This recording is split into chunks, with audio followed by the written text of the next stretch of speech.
Hold it, hold it, hold it. For the love of Jane Russell's big fat horse's ass on toast, stop ringing that goddamn bell.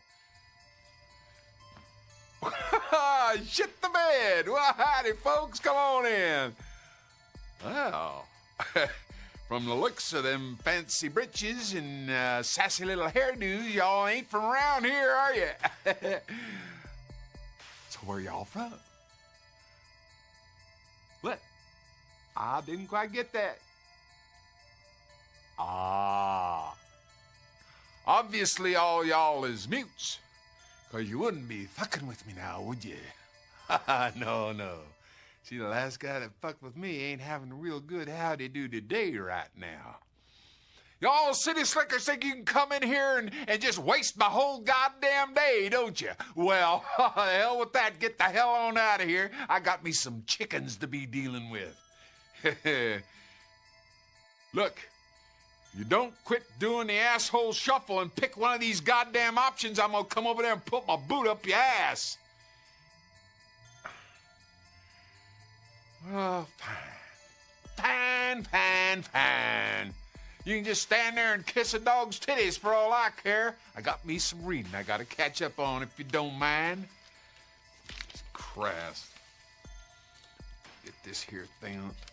Jesus. Oh. Yeah, that's a picture of the Grand Canyon or my ex-girl one. Yeah, let me see here if I got it. Oh, darling. I would purely love to bite you in the ass, take the lockjaw and have you drag me to death. Oh, yeah. Oh, my Lord. All that and flexible, too. Damn. Let me see here. Turn-ons. Oh, shit. Long walks on the beach, candlelight dinners, puppies. Fuck. Oh, turn-offs. Rude people. Violence. Clowns. Fucking whore. What the hell are you all still doing here? What, are you in love with my ass or something? Well, why don't you just get up off that couch and come here and kiss me on my ass then? Jesus Christ. Oh, well, fine. It is now official. You have just wasted most of my fucking day. It's lunchtime already. Damn. You will excuse me, won't you? Well, thank you very much. One of them juicy motherfuckers. Oh, yeah. I love this shit.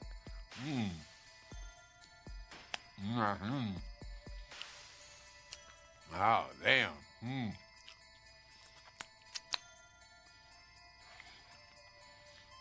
Y'all gotta get a laugh, I'm telling you. I bet you these go over real big at the police station. Damn.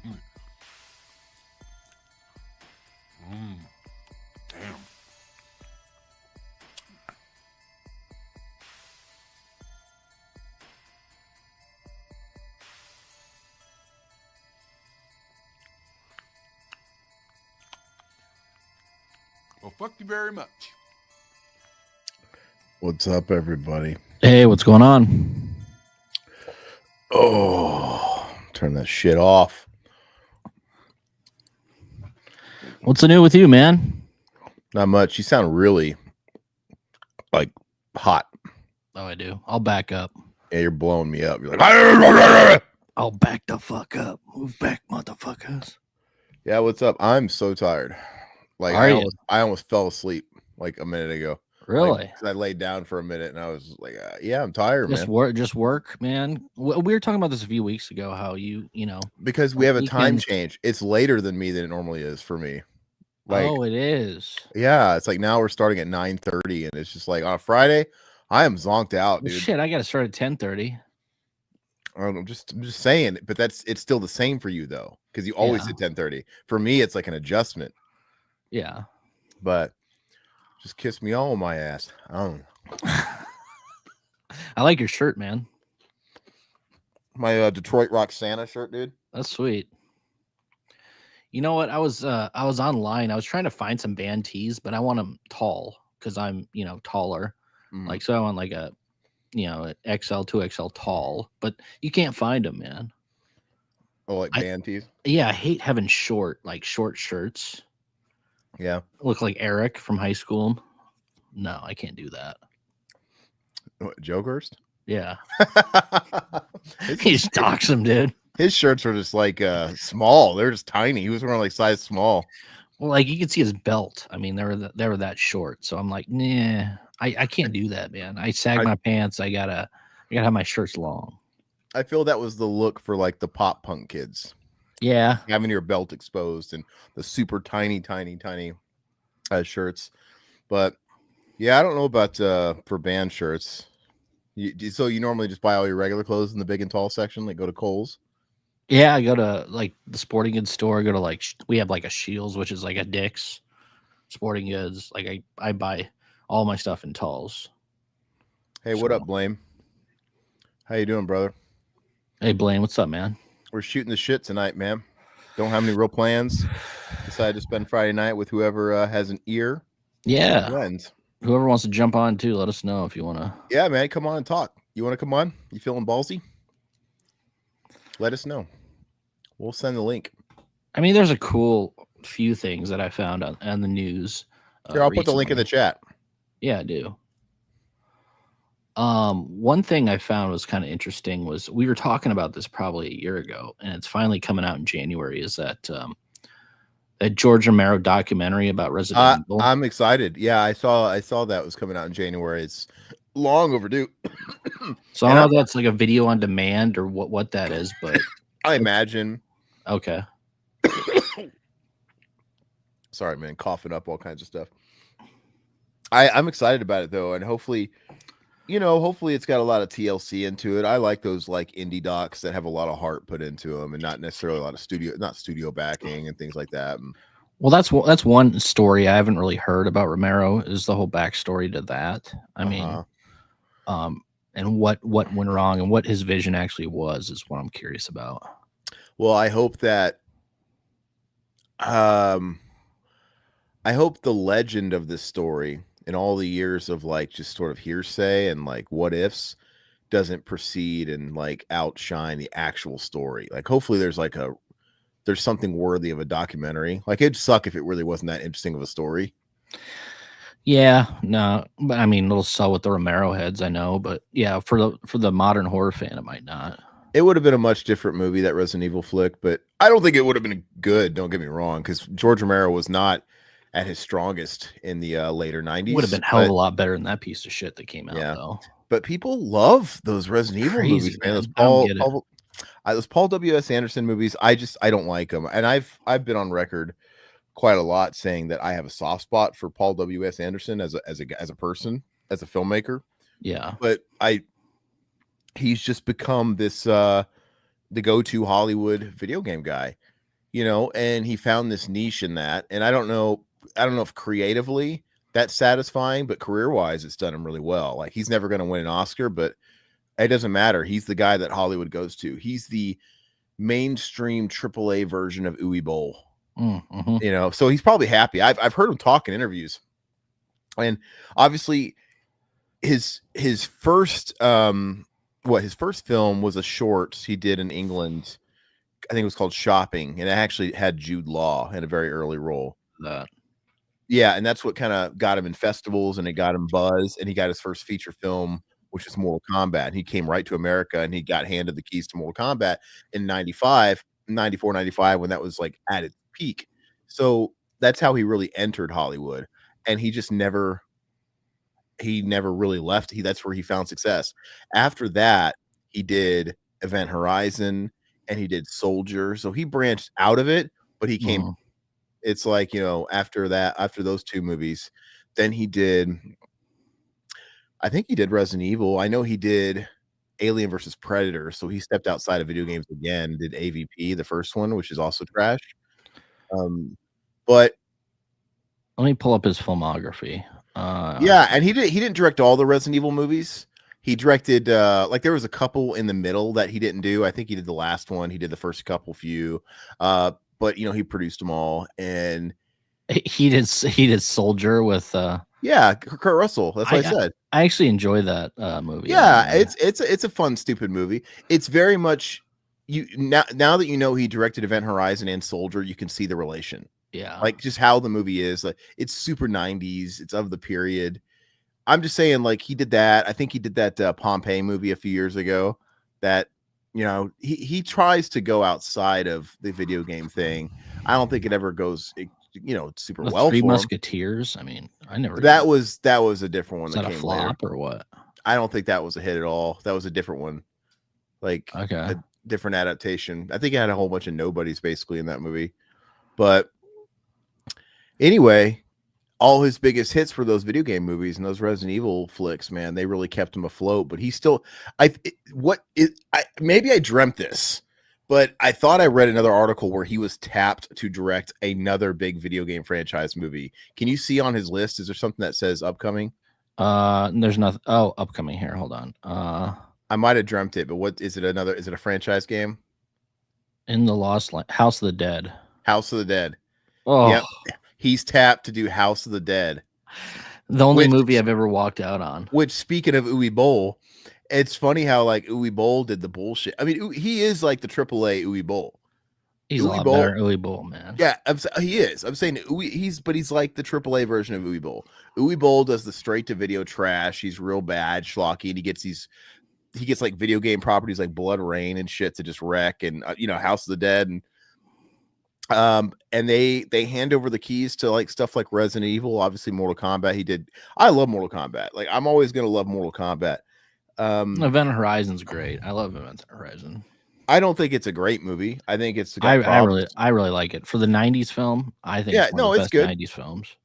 I don't know about one of the best, but it's good, but it's got problems. The movie's got problems, dude. It's got more holes than it's not perfect, but for a 90s like horror, like sci-fi flick, it's good. I don't know. It's got holes, so it's got holes in that plot so gaping it'll make your mom jealous. Oh, like it's got problems, dude.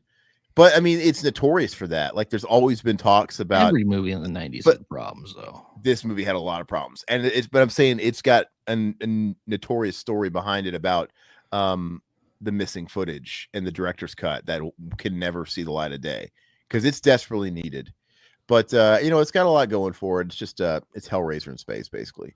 But there are a couple things I wanted to show you real quick. But I have to really quick. Let me say on Paul W.S. Anderson, I have to say, and I've said this in the past, I have a lot of respect for the guy because he found his niche, and he's talked about it. He's talked about it like, hey man, like he's kind of the anti-film buff. Now he might have gone to school studying all those films like Paris, Texas, and all this artsy fartsy bullshit that he might have, but his stance is, look, I like to make movies that basically bring people to the theater and people have fun. And people go see those Resident Evil movies. They pack theaters. They do really well. We got Blaine in the chat. Hold on. Pop him in. Blaine. Hey, what's up, dude? Yo. What's going on, man? Hey, how goes it? Not too bad, dude. Corey Hart over here with the sunglasses. Yeah, man, you're looking good. Appreciate it, man. Those look like I've been wanting to have like a pair of sunglasses that have like a low tint like that I could wear indoors. Yeah, you should, man. Yeah, should. I just don't know if I can pull it off.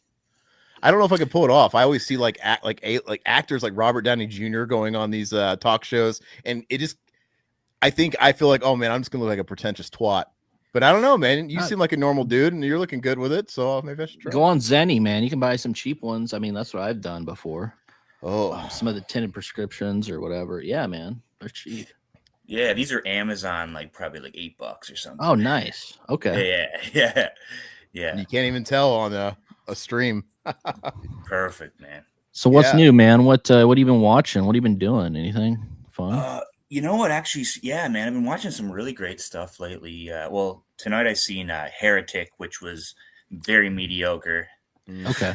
Not terrible though, but I watched a great film the other day, Miracle Mile. Have you guys ever watched that? No, I've heard the title. Who's in that? Refresh I my think memory. Anthony Edwards. Oh, I think we're just yeah. on. Yeah. Okay. And he plays like the main character, and it's kind of like the apocalypse is about to happen. They're about to like drop the nukes, and Oh, and he knows it, and he just like fell in love, met this like beautiful girl, and then so he has to tell everybody. But it's actually really good. This is a sci-fi thriller. Okay, this looks Yeah. interesting. Oh, Arrow put out a release of this. Yeah, and Anthony Edwards is a very sympathetic guy. Like he plays a great character that you like feel bad for, and you kind of root for him. So same as in like Pet Sematary 2, he's kind of a similar character. Yeah, I do feel bad for him. I love Anthony Edwards, man. He's great. Yeah, he's good, and like I think he was part of the Me Too movement, which is kind of interesting. Well, it makes you feel more bad for him because he got totally. His story's like pretty heinous. Like it's not. I don't know how graphic he got, but it's not Terry Crews where some producer grabbed his balls at a party, which is bad. But like that got stopped pretty quick. Anthony Edwards was graped for a while, like by like full on, and his story's sad. How old was he when this happened? I think it was happening. Fast Times Ridgemont High, Top Gun. Yeah, it was happening. Yeah, really. 80s, Holy cow! It was a producer. It was producers. Yeah, he was. I think he was just one of those guys that was getting passed around. And I don't know, man. I don't know if they all get the same treatment, but I think once you establish yourself as the one, like as like a Corey Haim, you probably become that like pack of cigarettes in prison, man. You're known. That's sad, man. That sucks. But I think he was going after one particular guy, and I don't remember who it was, but. Yeah, he was bearing it all, so I felt bad for him. So the female lead in Miracle Mile, she's amazing. I forget her name, but she's fantastic, very unique looking kind of actress. And but anyways, is a Mar Winningham?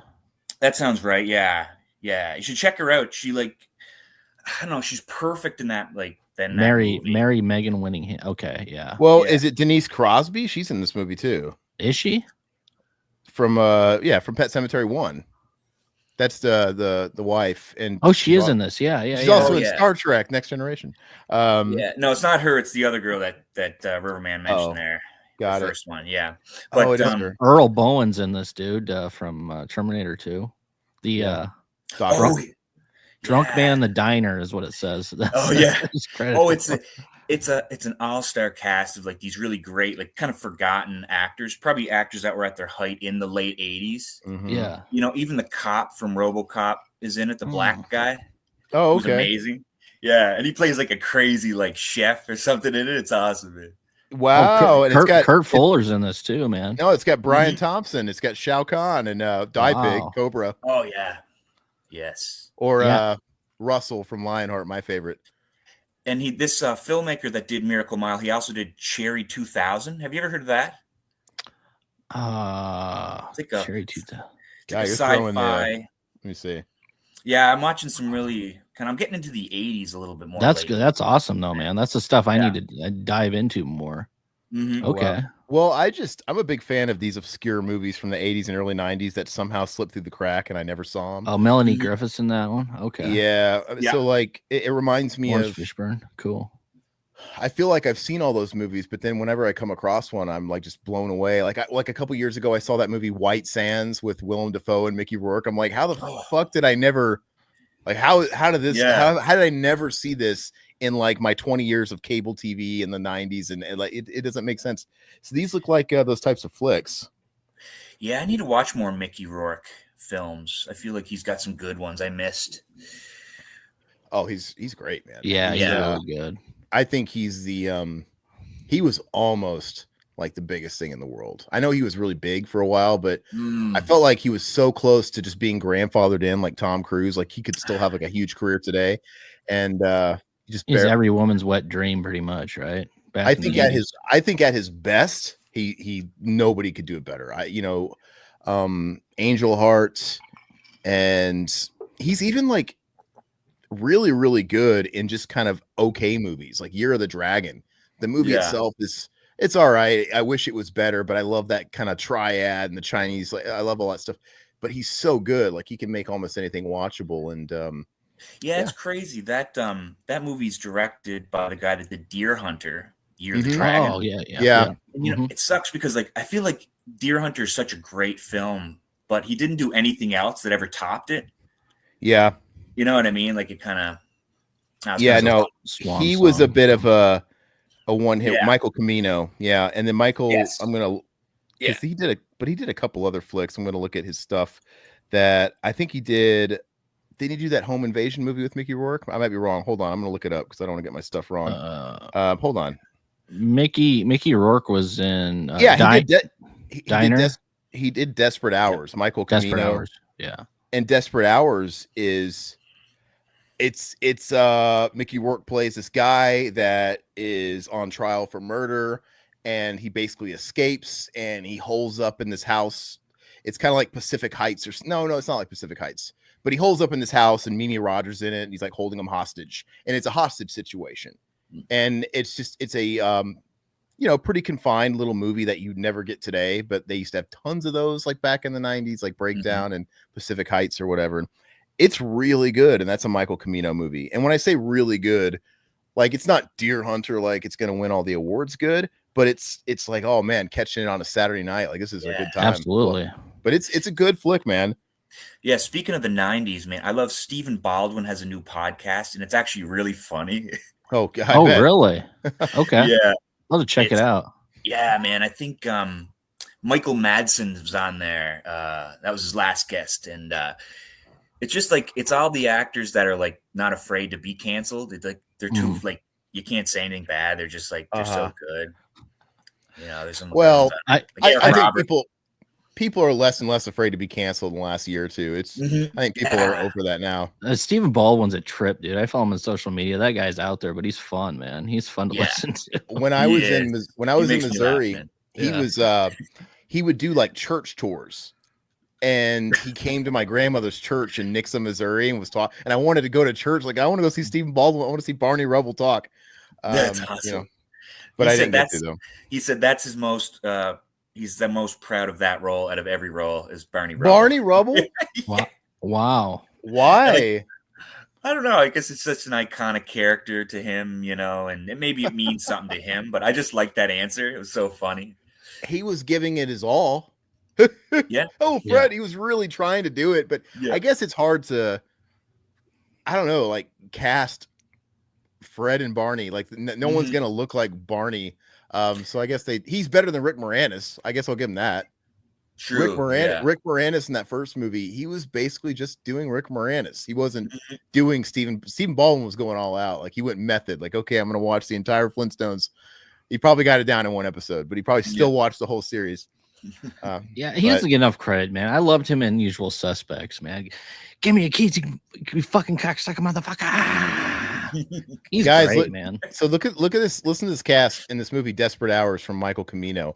Mickey Rourke, the dad, the patron of the house that they break into is Anthony Hopkins, who's awesome. I love Anthony Hopkins. He went through his, post Hannibal Lecter fame. He did some shit in the 90s where he was just doing everything. He did like that Bad Company movie with Chris Rock, and obviously there's like Free Jack. He's done some trash, but dude, he's just so good, man. He's one of my favorites, and I love. What's it called? Legends of the Fall. I don't care if I'm not a woman. I think that movie's amazing. You've been talking about that movie forever. It's good. It is good. I'll give you that. Yeah, I love him in it, dude. But yeah, he plays the dad. And I remember about this movie is he's trying to hide his English accent. I believe I remember, and he's not doing the best job. And it's like, dude, just embrace it. It's like, because it's so weird hearing him do like an American accent. Mimi Rogers is the wife. It's got Kelly Lynch. It's got Elias Koteas, who's one of my favorite character actors. Amazing. French Canadian. He's awesome. He's so good. David Morse is in this. He's amazing too. And Shawnee Smith. A whole bunch of people. I recommend it. I have the who was it? MVD, right? They put out a Blu-ray of that. Yeah, I picked that up I think last year. So, Aaron, if you like Elias Koteas, did you ever see the movie Exotica? No, but it's been on my list for dude, forever. You will love it. It's a classic. So I'm going to actually bump it to the top right now. Definitely, I might erotic thriller. I might have to put this on my list too. It's excellent. I might watch it tonight because I just kind of forget about it, but I'm going to watch it. Let's see. Yeah, Don McKellar is in it. I don't know if you ever heard of him. He's another French Canadian actor. But it's cool. Elias Koteas, he plays like a DJ at a strip club, but Nice. he's like a poet, and he's very subdued. He like really, it's amazing. Yeah, great performance. Sure. Yeah, I might watch this tonight. And this is one of those movies, man. Hopefully, I have a feeling it's going to be like only on Pluto or something. You know, hopefully I can buy it or like rent it digitally somewhere. But you know, so what have you guys been watching lately? Trying to get caught up in all these like new releases. Like for these, we've been watching the Trick or Treat. I still got to watch my Nightmare on Elm Street anniversary set. What else did I? Be watching. Did you get your Terminator, Aaron? Yeah, hold on. Jeez, it's right here. I got the steel book. You got the steel. Okay. So I got some catching up to do this weekend. I got to watch that. Here, let me show you what I got. So I got that. I finally, after like 4 years or 5 years of missing out on it on sale, I finally picked up Mikey. Speaking of MVD, it's a good movie. It's not, but you know, I have to have fun, dude. It's fun. Yeah. I remember I rented that at a video store back in the 90s and like blind renting it, and I loved it, man. I enjoyed it. I mean, it's terrible, but I enjoyed it. Yeah, exactly. See ya, champ. It's just so. I think the whole made for TV aspect makes it better. Like it adds to how you don't see any of the violence. The deaths are really stupid. Like, doesn't he like electrocute his sister and boy? And like, doesn't he throw like a toaster in a hot tub and it makes no sense or like something stupid? So is that the kid from Blank Check? No. Yeah, it's Brian Bonsall, my boy. Brian Bonsall. That's awesome. Yeah, and hey, you know what? Family tie exploitation. We just did Skippy and Trick or Treat. Brian Bonsall, Family Ties, right? Yeah. Damn. There you Down go. the list. Yeah. We will. Wow. Zach and I have done it, but I'll do it again. Oh yeah. Okay, yeah, and then I'll do it again. It's got Ashley Lawrence from Hellraiser too, and which in Trick or Treat you got the Ashley Lawrence lookalike. Right? Yeah, remember that? She does look exactly like her. So I did pick up Beetlejuice. That came out. I want to see that. Okay, yeah, it came out. I love Beetlejuice. It's not as good as the first one, but I didn't expect it to be. I wasn't holding it to that standard, but it's a fun time. My kids love the first one, so it's a 7 out of 10. Have you seen it, Blaine? Yeah, I seen it in the theater, and I enjoyed it. You know, I enjoyed it. I find a lot of these new legacy sequels have a lot of similarities, though. Like in the writing, it seems like it's the same person, like co-writing or something. But I enjoyed it. It was a good time. You know what I mean? It was definitely better than the Ghostbuster. Oh, sequels. Dude, those are bad. I still haven't seen Frozen Empire. Don't bother, man. Don't bother. I think Zach said he liked the Beetlejuice remake too. Or Zach loved it. Yeah. My only nitpick about it is just that it's pretty much the common gripe I think you read about. It's just got too many subplots. They should have. Yeah, they should have picked one of them and just developed it more and stuck with it. Like you have the plot with Lydia's daughter's boyfriend. You have the plot with I guess you have the plot with Lydia and the marriage and the Beetlejuice thing. I am I right? Am I missing another one? I think that's really it. Did you mention the Monica Bellucci or whatever her name is? That's the one. Yeah. It's like, dude, Monica Bellucci or the boyfriend. That's what I'm talking about. So I feel like they should have picked one or the other and really, because they both kind of felt half baked. Like the boyfriend thing is sort of resolved really fast. It's funny, like when Beetlejuice comes in, but I don't know. I think they really should have explored the Monica Bellucci and the Willem Dafoe thing. I thought that was kind of pointless. I liked him on screen. I love Willem Dafoe. I just felt like, unfortunately, as great as you are, I don't see where you belong in this movie. I feel like they could have picked one of those lanes and just developed it. But it's a good time. Like I would watch it. But there's just a lot of stuff going on. I like Danny DeVito's little cameo too. Yeah. Spoilers, Todd. He's in the first scene. Sorry. No, it's fine. No, you're good. No, you're good, man. No problem. Uncredited. Hey, speaking of movies that have been on my list pretty much for like 30 years, I finally watched Leviathan. Oh yeah. I picked that up from Kino a while back, and it's aliens underwater. It's pretty good. It's basically a bootleg aliens underwater. It's totally fine. It's okay. It's got a great supporting cast. It's got my boy Ernie Hudson, of course. It's got Peter Weller and Hector Alonso? Is that how you say his name? Oh yeah, Richard Crenna, duh, he's awesome. But the movie itself is Daniel Stern. How could I forget Daniel Stern? It's pretty by numbers. Like you kind of get a motley bunch of characters. They literally like, hey, we just saw aliens. Let's get a goofy cast of characters, kind of like an Aliens, and put them together underwater and let there be. It's fun. It's kind of like it's got elements of The Thing with mostly aliens and the whole like this. Yeah, it's fine. It's a perfect Kino title. It's a 6 out of 10. I did pick up a Criterion title I've never seen before, but I've been wanting to see it, and I'm like, might as well check it out. I don't know if you guys have seen this or not. Peeping Tom. It's a 60s British snuff film. Isn't that Martin Scorsese's favorite film? That's what he said. Oh yeah. I think Scorsese puts it over Romero. It came out the same year as Psycho, and I guess this movie ruined the director's career, so it got so much backlash over in the UK. So I'm looking forward to checking it out. Is that a blue or 4K? 4K. This was on their sale or whatever. They had on Amazon. Okay, how much was it? Like 20? $25 or whatever for the blue or 4Ks. Yeah. So I'm looking forward to checking that one out too. So I picked up gosh, I can't remember what else I picked up, which tells you that's a problem. But I know I just got that blue is the warmest color because it was $12. Otherwise, I feel dirty for getting it. But did you get Risky Business? No, I'm not hard for a cruise like you, man. Oh, I love Risky Business, man. Yeah. What's your feelings on Tom Cruise, Blaine? Honestly, not a huge. I love him in Magnolia. I think that's probably one of his best performances. And you know what? He's really Born on the 4th of July is actually a pretty good movie, man. It's pretty interesting. Todd, you hate that one, right? That one. Funny. Yeah, I don't like Oliver Stone. I don't like a lot of his stuff, man. I'm not. Nor do I. But that I don't know. There's something. He's really funny in that. Well, I mean, it's not funny. It's super depressing. But yeah.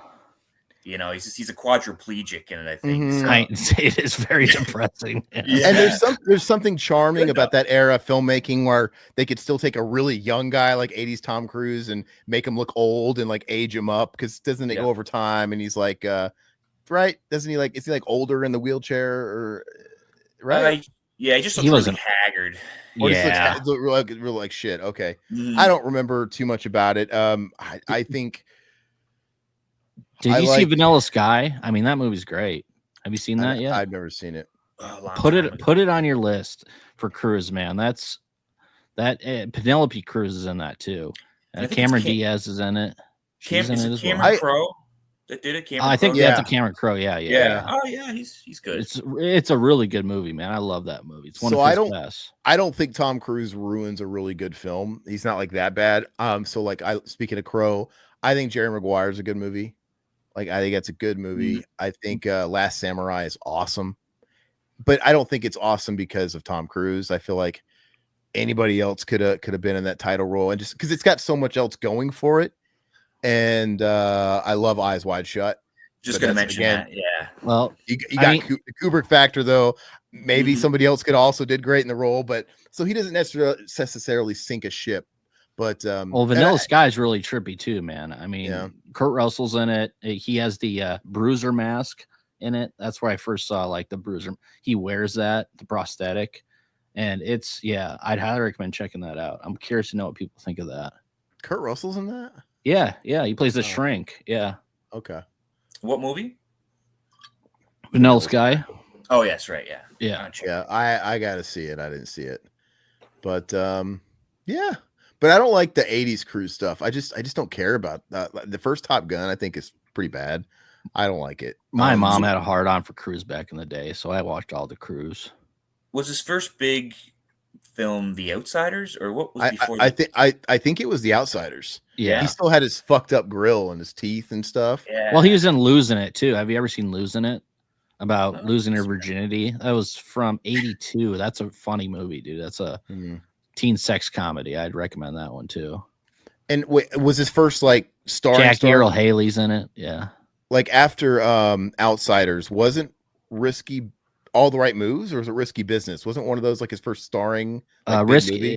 Outsiders and Risky Business. Then Got All the it. Right Moves. Yeah. Got it. Cocktail was okay. I saw that back in the day. That's all right. But I liked him better when he started working with some directors I like, I guess. Rayman, Few Good Men, The Firm. I mean, Rayman's Interview with the okay. Vampire. Don't forget he's- Tropic Thunder. Yes. There you go. Tropic Thunder's just good for a lot of reasons. Yeah. Yeah. Amazing little performance. little Twigman. I mean, has Ben Stiller done anything good since then? I mean, everybody was elevated in that flick. Little hack squat. Yeah, that was good. And then Last Samurai got a lot of shit, but I actually enjoyed Last Samurai. Last Samurai got a lot of shit from who, man? I've never talked to anybody that hated that movie. Well, What about Valkyrie? I didn't Oh, like Valkyrie. We have I've he never has seen it. no German accent. We have to kill Hitler. I Like, didn't. oh, I God. didn't like Valkyrie. They didn't even bother with the accents. That drives me so. It's like that movie. Behind Enemy Lines, right? Oh, With is that Owen Wilson? Ralph Fiennes and Owen Wilson, Yeah. Yes. right? And there's no accents in this fucking movie. And I had a buddy that really loved it, and he had me watch it with him, and it just drove me batshit crazy. I'm like, I can understand not. I understand it if people don't want to do subtitles and they're speaking English, which is unrealistic, but give me the accents at least. And Yeah. Gotta do something. it's like, if you guys are gamers, did you guys ever play Metal Gear Solid 1, 2, 3? Oh yeah. The first one for me. Well, in the second one, he was going all out, and the Russians in the tank at the start of the game, and they got the legit accents, and it's really great, and they're speaking Russian. And the third one actually takes place in Russia, and they all have like whitewashed accents. If I'm like, oh, like why'd they do this? Like, did he must have like caved to some pressure? I Didn't don't have know. the money. but- I don't know. No, well, that's around the time when they did Twin Snakes, the remake of the first Oh. one, and all the actors came back to reprise their roles, but they didn't do the accents because it's like, okay, we can't have a white person doing this Chinese girl's voice. It's kind of racist. So it's like everybody just had this white, but it was so boring. I'm like, dude, come on. But is what it is. So Blaine, what are some of your favorite directors? Some of my favorite directors. You know what? I went through a lot of different phases. Like for a while, I used to watch a lot of German films. Like Werner Mhm. Herzog was one of my Mhm. favorite directors for a while. Lately, I've been getting into I've been watching a lot of giallos, of course, like Dario yeah. Argento. I love all Mhm. his stuff. Yeah. I'm just trying to think. I watch a lot though, so it's hard to Okay. choose a few directors that I really like. But of course, Paul Thomas Anderson. hmm I like usually all his stuff. Just trying to see. Did you ever watch Come and See? Oh No. yeah, Yeah. that's Nice, the yeah. dude, depression porn. If you want to talk I know. depressing, amazing. I got the criterion for that. Is that a Paul Thomas Anderson movie? No, it's not. No. What is it? It's like an old Russian kind of Oh, okay. war film. Yeah. Oh yeah. I know what you're it's talking about. Okay, yeah. Belarus, and it's a phenomenal Mhm. movie. It's not an easy movie to watch. You were I telling don't me know- about this, Aaron. Yeah, Zach and I did a cinema for it, Mhm. but dude, it's not an easy movie to watch. But like, if you want to grade a film on just like emote and how much it makes you feel, Mhm. that movie it makes your intestines feel like they got ripped out, man. I'm like, Yeah. I guess this gets an A++ for moving me because I am just disgusted and I feel terrible and yeah, I want to die. But I do. I'm kind of a sucker for stuff like that. I watch a lot of Lars von Trier. His stuff feel really take a shit in your heart. You know what I mean? A lot of his. I don't know if you ever watched Breaking the Waves. No, That's a No, good I haven't movie to seen like. one. That's a good movie to like to start with his films. It's pretty like straightforward, but it's just so heartbreaking. But it's really good though, well shot and stuff like that. There- Yeah. Yeah, I haven't seen a lot of his stuff. Of course, Antichrist I liked, and Mhm. but Nymphomaniac I didn't see that. I like that was okay. That wasn't his best. But I like foreign films. I'm really into Mhm. European films are usually, I don't know, they're more challenging. You know Yeah, what I mean? absolutely. Yeah. And more realistic and sometimes. Well, so, yeah.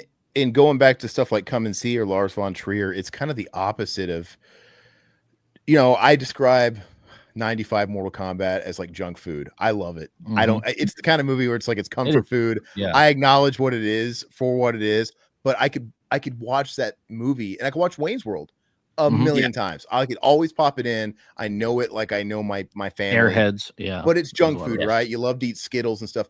Whereas like Come and See is a buffet. It's like it's the finest dining, but dude, you can't eat it all the time.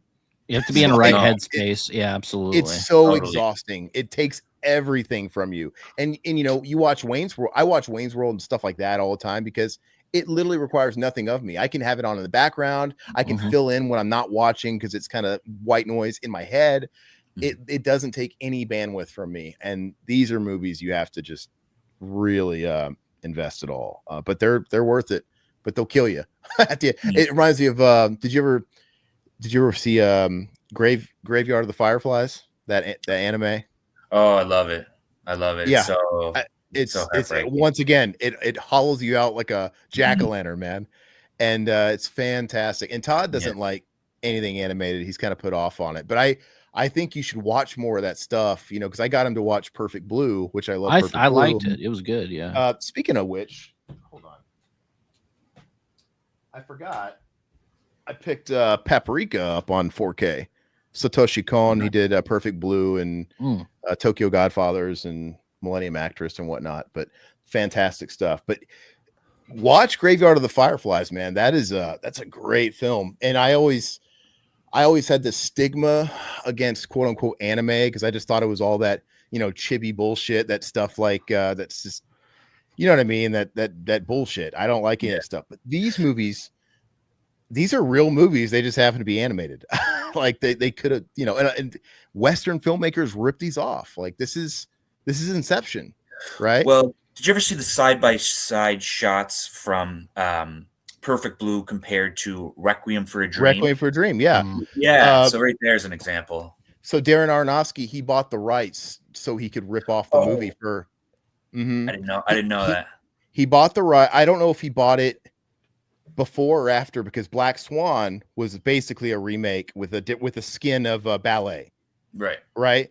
But he might have actually acquired it before Requiem because he stole shots, man. You know, after Jennifer Connelly gets assaulted and all that stuff, it's the same. And she's in the tub. But then he straight up just made Perfect Blue as Black Swan, because Perfect Blue is about the pop star, right? And everything else and the split personalities. He just put it in a ballet, and he acknowledges, I don't think he tries to hide from it, but James Cameron does the same thing. It's like, you know, James Cameron, I always thought that James Cameron ripped off the idea from Terminator from Marvel Comics, like Days of Future Past, like the X-Men. It's the same fucking story. But it turns out that, you know, he always used to credit this episode of not Twilight Zone. Help me out. What's the other show from the day? Tales from the Dark Side. No, god dang, dude. Outer Limits. Outer Limits. Yeah. He credits an episode of Outer Limits. And that's why the Outer Limits guy has a credit on it, because he ended up getting like litigated, and like the Outer Limits guy has like a writing credit or a story. He has got some kind of credit on the first Terminator because he ripped off his episode of Outer Limits. And it turns out that the Days of Future Past X-Men also was inspired by the Outer Limits episode. So everything begats something else. So but yeah, it's just funny. But a lot of stuff does come from this whole world. Because what else? You know, stuff like Terminator and stuff like Avatar, is influenced by Ghost in the Shell and stuff like that too. I mean, James Cameron he produced that Alita Battle Angel, right? Didn't he want to do the Akira Western movie for like 30 years? He like bought the rights to do Akira live action in the West, and it still hasn't gotten off the ground. And I think Leo DiCaprio was attached for a while, and it just can't get off the ground. But he's been like poaching Japanese stuff for years. But the thing is back in the day, this stuff wasn't mainstream, right? You know, these guys were making these films like Terminator and Terminator 2, and even like Requiem for a Dream. Back when, if you liked anime, you had to go to you had to go to hotel conventions and buy someone's bootlegs they got from a trip into Japan. But now it's all mainstream. So now it's like everybody can find out where all this shit came from. And it's pretty wild. I remember at my Blockbuster in like the late 90s had an anime section. Mm-hmm. which was kind of cool. I mean, they didn't have a lot. Obviously, it was a smaller section, but I found some cool. That's like where I found Ninja Scroll as a kid and stuff like that. Which And, Ninja Scroll's cool, and Ninja Scroll.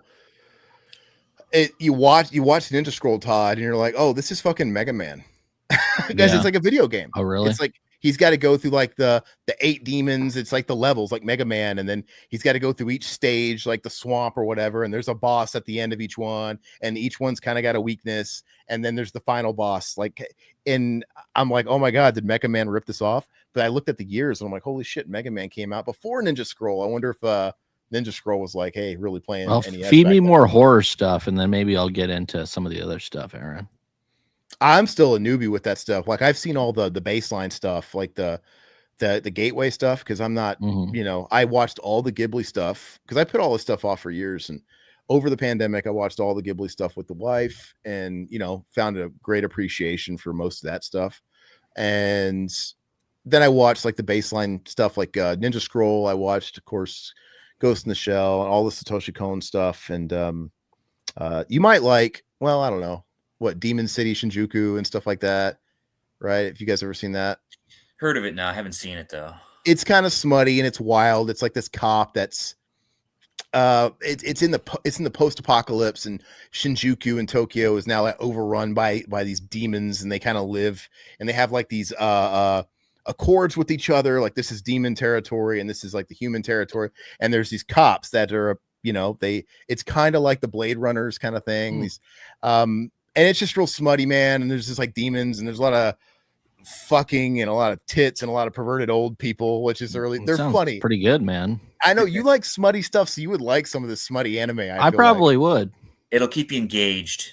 Even if you like don't I think the intro of the movie in that first one is there's like a prostitute, or maybe she's just somebody at a bar. She lures this cop or whatever to her hotel to get busy, and she turns out to be a demon. She's got like a vagina with teeth that fucking eats his dick and shit like that. It's just like it's pretty sounds crazy, man.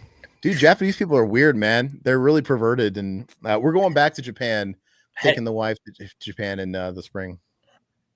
That'll be fun, man. Oh, nice. Yeah, that's excellent. I do want to hear. Go ahead, Blair. Go ahead. Oh no, I was just going to say, how do you guys feel about Robert Altman as a filmmaker? Oh, is that MASH? Who did Robert? Yeah, he did MASH. I love MASH. Oh yeah, yeah. I love MASH, man. The MASH film, and then the television show. That's one of my favorite television show, and the film itself is great, man. I love the film. It doesn't get as much praise as it should. I mean, Elliot Gould is fantastic in it. Yeah, if you like kind of noir films, but like in the 70s, there's one by Robert Altman. It's called The Long Goodbye, I believe. Okay. Yeah, I've heard of it. It's so relaxing. It's like a really relaxing kind of like detective story. And it's all about him. Like he's basically, it starts, he goes out to just get like cat food, and then he goes on this like big investigation. But it's like Elliot Gould at his peak, you know, like you get the Jew fro. And all right. Really so yeah, you sold me already. So oh, you love it. You sold him with Elliot Gould in the fro again. Yeah. I love Elliot Gould, man. He's great. Yeah. Remember him in The Big Hit? Yep. Mm-hmm. He plays the dad. He's hilarious, and then he's drunk all the time. It's so funny. Lou Diamond Phillips, isn't that right? The Big Hit. Yeah. Even him and the Cable Guy is funny, man. That's not him. That's not Elliot Gould. That's his lookalike. The guy from Just Shoot Me. Played Jack on Just Shoot Your Me. mother's. You can handle that. But I'm saying he's so much like Elliot Gould. Oh, like the guy from Just Shoot dude. Me. They talk the same way, and they're both Jewish. And then Elliot Gould was obviously in Friends, right? He played Monica's dad. Yeah. No, they're two different guys, but I knew exactly who you were talking about. And when you say that, I would have said Schlong, but I always remind myself, oh, that's not him. That's the other guy. That's the bootleg Elliot Gould. Oh, it's the bootleg one. Yeah, you fooled me, man. You just showed your fucking colors. Yeah. Hey, speaking of so foreign films, how do you feel like smutty foreign films like from Jean Rollin? Like, ooh, he's good. Yeah. He's good, man. it's a guilty pleasure. I haven't seen all of his stuff because he just got so much. His But best one is his best one that I liked is called Requiem for a Vampire, I believe. Yeah, And I've heard of that. Yeah, it's really good. Yeah, it's like it starts off these two girls, they're dressed up as clowns and they crash their car and they go into like a castle and there's like lesbian vampires or whatever. It's really good though. There's all Todd. Spoiler alert: there's always lesbian vampires. yeah. And Yes. it always turns into lesbian with his movies, and they're very budget, and they do range in quality. I'm not going to try and say like they're all good, but like Shiver of the Vampires is good, and I picked up I have a few of them from what is it? God, who put out Bruiser? Who put out Bruiser? It was Yeah, I can't fucking spit it out. who that was Spit it out. God dang it! Now I have to look. Now I got to look it out. I got to look it up. Sorry, Bruiser. That was 4K. Todd, you failed me because I only own like 2 copies from that company of. Oh, come on, bro. Okay, it's Indicator. Blah. Indicator, Indicator put out a lot of his stuff, the John Rollins stuff, and I have a few of those. But yeah, I didn't know if you'd seen him. Todd, you might maybe next time you come over, we should have a night of just watching. I think Kino has a bunch of their like Requiem for a Vampire on theirs too. So they have a lot of that stuff. They maybe those have redemption titled. Yeah. Did you ever see is it Ilsa, She-Wolf of the SS? Oh yeah, we got a commentary on the page of that. Is that a trilogy? There's a few of them, right? Yeah, there's like 4 of them. They're actually Kino's actually releasing something. 2 years ago, they said they were going to come out with a box set, and I think hopefully soon that should be dropping here. Hopefully next year. So yeah, the first one's trilogies. Great. Yeah. We'll see. I always like those prison films, those Nazi exploitation films. Mm-hmm. Are fun. Oh well, I just like prison films, women in prison films. Can we talk about women in prison films? Speaking of films, real quick, I want to ask Blaine, what do you thought of Heretic? Because I'm curious because there's a lot of people that like it and some people don't like it. So it's just I mean, it's pretty fresh in my mind, so it might take me a day or two to really have a good review on it. But I like Hugh Grant in it. It's really bizarre to see him in that kind of character, but he kind of plays himself, but he's doing maniacal shit. It's really bizarre in it, but I shouldn't give too much away because there's a lot of surprises, I guess. But great, yeah, no, it was pretty dark, man. Like I was surprised how dark it got at certain points. That's getting a lot of buzz. I mean, I like Hugh Grant too, man. Mm-hmm. And that is a weird kind of role for him. Well, he's all about this weird Hugh Grant-assance right now, where he's been doing these non-Hugh Grant roles that made him like in the last decade. It's he was the rom-com guy, but he was great in what is it called? Is it The Gentleman? The Matthew McConaughey movie, right? I don't remember. I didn't see the Guy Ritchie movie, right? The Gentleman. Does he play the villain in that? Yes, he's kind of he's the rich guy. He was so good in that, and I think he was in another Guy Ritchie movie after that. The I don't know why I can't. He was in a Gentleman. Yeah, that was a great movie, dude. That's a good one. And I thought honestly, as far as Hollywood theatrical movies that year, I think The Gentleman was the best. It was so much fun.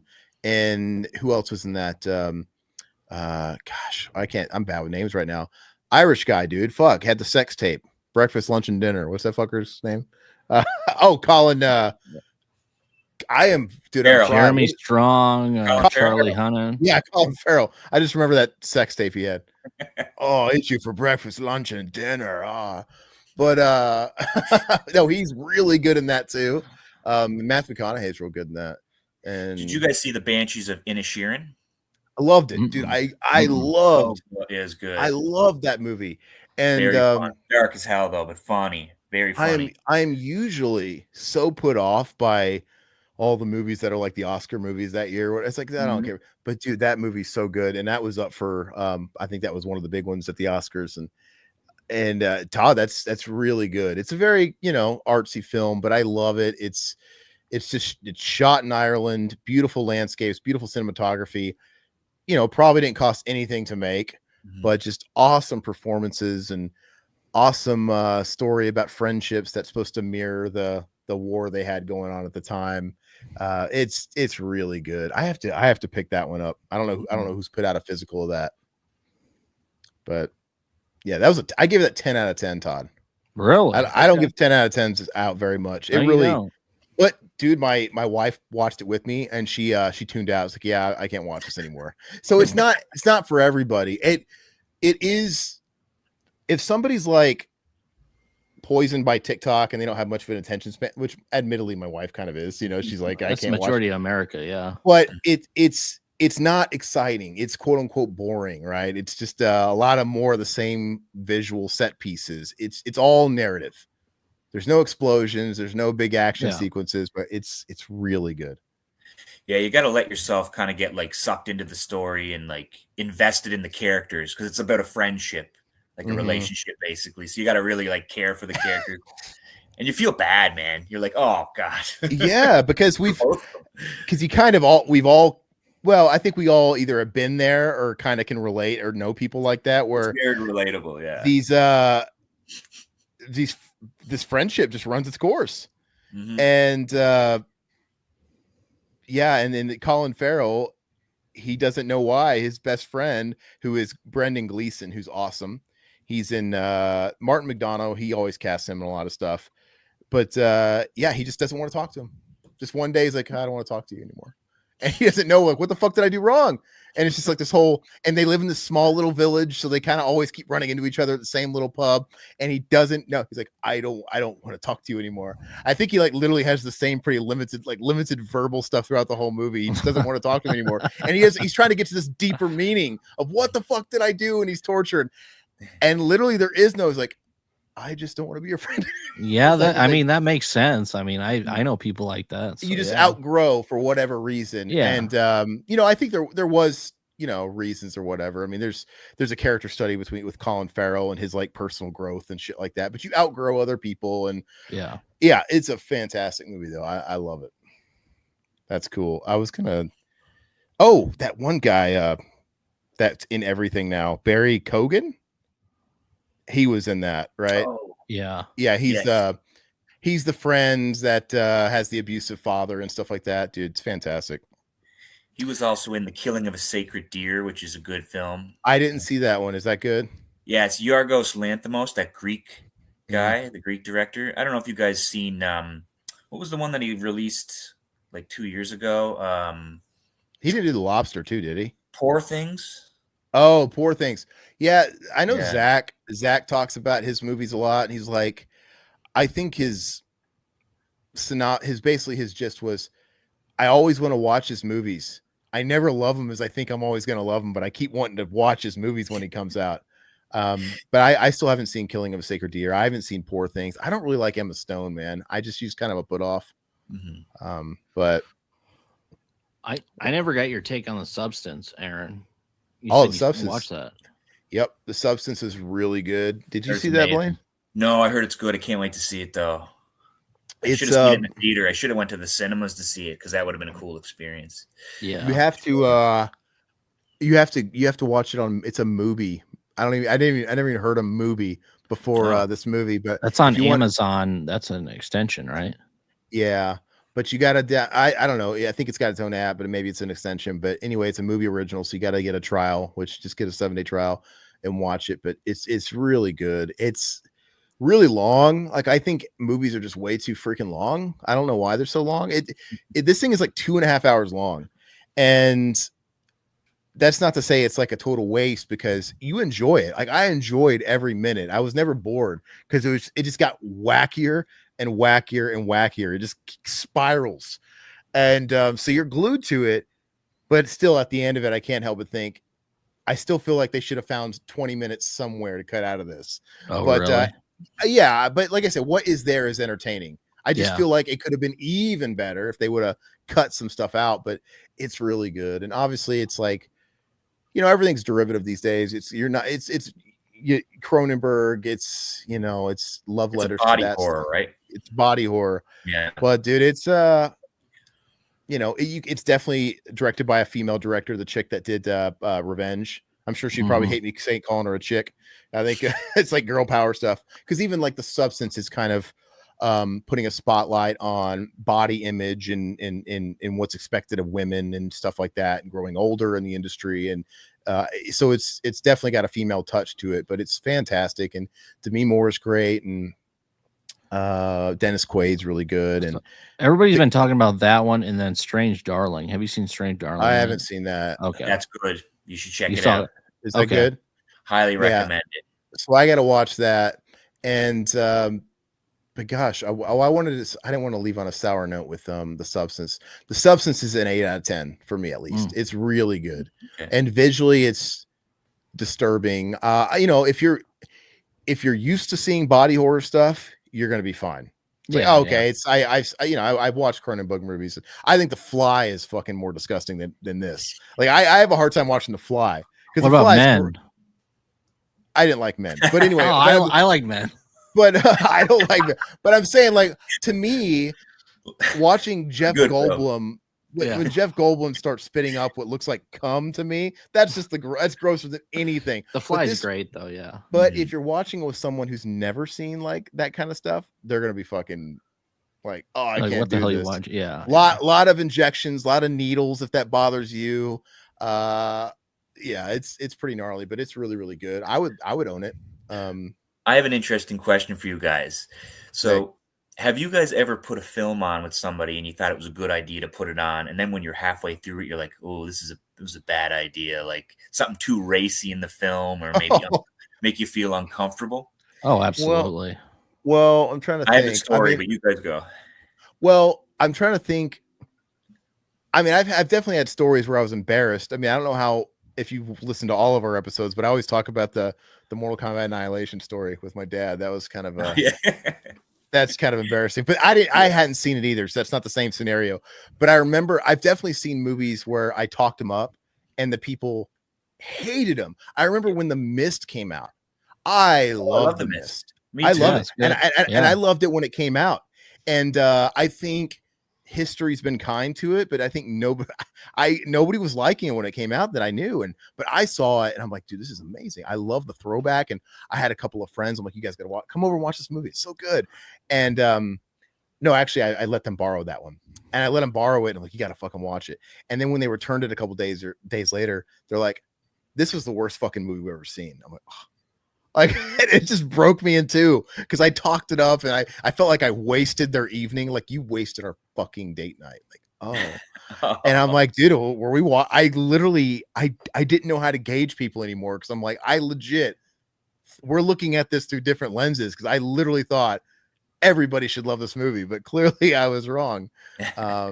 Yeah, that's what comes to mind. For me, back in high school, / when I was a little bit older, I did the Evil Dead test. So I dated girls based off of if they can handle Evil Dead, if they could sit through it, and they didn't have to enjoy it, but just though they could sit through it and not think I'm like some sort of weirdo. Mm-hmm. Yeah, I threw that on every time. Like first date, come over to my house, watch Evil Dead, and see the reaction. So and you're right. They don't necessarily have to genuinely like it, but if they at least pretend to like it, that's a keeper. Because I mean, I don't know if you're married, Blaine, but my wife loved all my movies. Like she had the most like, oh, thank you for showing me all the classics. Like I really appreciate this. It's like you fast forward 5-6 years, we're married. She doesn't want to fucking watch any of my movies. Oh yeah, my wife. So you know what I mean? Like the facade goes away, but I appreciate it. Like, oh, she gave everything a chance, and now that I'm basically trapped me. It's like quarter with Evil Dead. Then she's a keeper. As long as she can take it, as long it's all you can expect. Yeah, one time I had a couple of my friends over, my girlfriend, and she said, "Can I bring one of my friends over for the night just to hang out and whatever and watch movies?" So I said, "Yeah, I'll pick a really good movie. I have a great collection of VHS tapes. This is back in 2008 maybe or 9." Mm-hmm. So her friend came over, and her friend just happened to be she was like a lesbian and kind of like nice. But very butch kind of. Not the good kind. No. Anyways, I happened to think it was a good idea to put on the film "I Spit on Your Grave." Yes, Oh, Awesome, man. Jesus. I thought it would be like, oh, woman's lib, Women revenge. empowerment. Yeah. I forgot how long the damn rape scene was. It's about Yeah, 45 yeah. minutes. they probably didn't get past. I'm gonna come. No, we watched the whole thing. I kept talking him into it. No, it pays off. I promise, it pays Oh, off. Jesus. And at Man. the end of it, she was kind of like, "Yeah, I guess it does," but that fucking rape scene, man, it's You not got some acceptable. cojones there, Blaine. Yeah, it was very uncomfortable. I think that was the last time she came over. So, But there's something that gets you off of like, hey, look, I'm gonna show a total normie cannibal holocaust or something like that, or spit on Oh, your yeah. grave. It's just Yeah. like, that the most intense thing they've ever seen is probably Paranormal Activity or like Yeah. Scream 3 or something, Mhm. and just all right, they don't even know like cannibal movies exist. Yeah. Or grape revenge movies exist. And did you guys, speaking of grape revenge, did you guys see Revenge? The same from the chick that did Yeah, I saw Revenge. you finally saw it? Because Yeah, I know yeah, you had yeah. when did you see it? I don't know, like 2-3 months ago. Because I remember you hadn't seen it. Yeah. Did you I saw like it? I yeah, thought I it was a did lot of- like it. I did once like again, it a lot. Yeah. It was derivative, but she did it Mhm. well. Like Yeah. she did, it was really, really good. Did you see that, Blaine? No, but I'm definitely gonna check it out because, you said it's the same director as The Substance. Uh-huh. Yeah. Yeah. Okay. Yeah. And- So it's probably good then. It was picked up by Shudder, and so I think it's probably still Yeah. on Shudder, but if you have that, but It should be, yeah. fantastic. And it's like I said, it's just if you've seen grape revenge movies, you've seen this movie, but it doesn't matter. I'm kind of a sucker for that stuff where like I'm a huge fan of action movies, and those are all just carbon copied, copy paste movies. I mean, Revenge movies are one of the best. Yeah, I love them, Yeah. man. it's same thing. We kind of touched on it, but same thing with women in prison movies. It's Yeah. like they're all the same, but at the same time, we all know Chained Heat is still the best for some reason, even though they're all the same fucking movie. They're all Chained Heat. It's just one of them's Chained Heat. You know? So I don't know. I lost you at Chained Heat, I guess. I've never seen it. Oh, Your mom's seen it, right, Aaron? oh yeah. Did I? I bought a copy of Chained Heat. I was like, oh yeah, sweet. A copy of Chained Heat came in the mail, and my mom's like, oh, I love that movie. I'm like, what the fuck? Like, you love Chained this Heat movie? out of all the movies. She's like, oh yeah, I saw that. Like, well, I remember watching that on TV one night when I was like, I don't know if I can look at this movie the same way again. Was that Like- like an erotic kind of Women in They- prison type of They thing. they Yeah. all kind of are, because there's always like the head butch, and she's like the, she's got her bitches, and there's always kind of like establishing your dominance to the new fish coming in. So there's a little Mhm. bit of that. They're very sleek. It's always got a crooked warden, and there's always like smuggling drugs or something there for the crooked warden. And kind of like Pam Grier. when Oh, I love Yeah. Pam Grier, yeah. I mean, and all those Linda Blair type movies are great from that whole era and stuff. You know what Black movie as Phone. a kid I used to love? I used to think it was really hot as a kid. Was The Specialist with Sylvester Stallone? Oh, Oh, yeah, with yeah, Sharon dude. Stone. Yeah. She must be naked like 90% of the time in that movie, right? Sharon Stone. Yeah, she peaked. Yeah. It's good. Yeah, I got to go back and watch that again, man. I haven't seen that in years. That's a good movie. Gosh, who else is in The Specialist? Is Eric Roberts in that? Eric No. Roberts. Eric yeah, Roberts, he's in yeah. it. Yep. Eric yep. Roberts, which he's a. You know what? The older I get, my Mount Rushmore of actors. Okay, I have to put it out there. I'm not a fan. I hate saying I'm a fan of any individual person. I don't like saying I'm a fan of directors because nobody's perfect, right? Alien's my favorite movie, but we all know fucking Ridley Scott isn't perfect, and that was a product of a lot of people coming together and it being a perfect storm. Same thing with Rocky. Love it. John G. Alvison. He's not perfect. He did Rocky 5. So it's like, Mhm. but there is just God, where was I going with that? Where did that start? I lost my thoughts. Eric Roberts. Eric Roberts, my man. I love Eric Roberts, and especially actors though. I'm like, God, actors. Have you ever met a lot of actors, Blaine? No, the only actor I've ever met. Did you ever watch the Trailer Park Boys? Yeah, I've seen it. Mhm. Yeah. Yeah. Well, there's a character them. named Corey and Trevor. They're two Mhm. different guys. Well, Corey, the black guy, met him.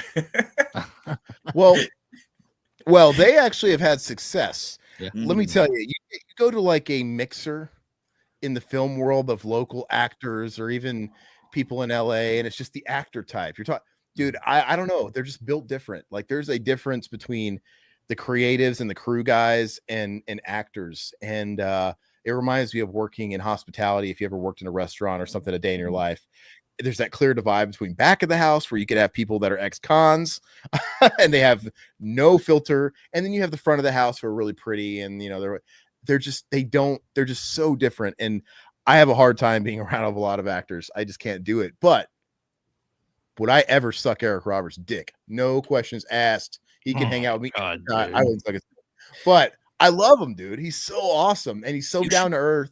You should think about if you ever write another film to cast him. He'd definitely do it. He does everything. I have said that. I have said, everything. You know what? I'm gonna. It's what he said. He says he never says no, and that's why I love the guy, because and the actors that I've met, they don't have that attitude, man. It's just like he's got this attitude of, look, I'm an actor. My job is to act. I'm going to say yes. It's like, whatever, bad, good, whatever. My job is to elevate it the best I can. And he wants to spend every day on set. And like I said, this is the guy that did Runaway Train. And he also did Sharktopus. It's just like the guy has range. Maybe you like me. We should do The Specialist as a commentary, man. Yeah. We could talk about James Woods. We can talk about Eric Roberts. You can talk about it's Sharon Stone. I mean, you can do it with us, but you might be bricked up the whole time. It sounds we'll have to get Blaine. We'll have to get Blaine on that commentary, man. And it's dude, for my Mount Rushmore is you already said one of them, James Woods, Eric Roberts, Sylvester Stallone.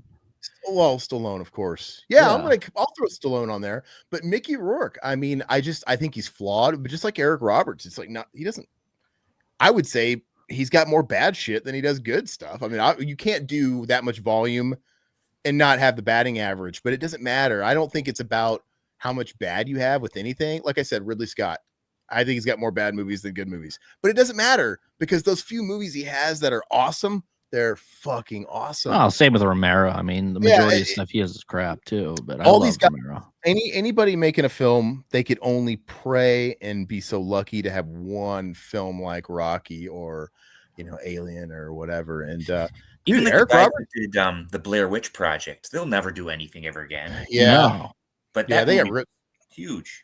That movie's one of my favorite movies. I love it, man. I love it. I just watched it a few weeks ago. I picked up the Second Sight, and that movie still holds up. I still love it. The shitty part about that though is those guys, unlike Ridley Scott and all these other guys, they kind of built careers that they had. Those guys aren't making money, right? From Blair Witch, and it didn't really transfer over to a longer anything else. I don't even know what they're doing for work these days. So probably that sucks. Yeah. That sucks that they did make such a commercially relevant movie. I mean, and just for pop culture, and they can't coast off of it.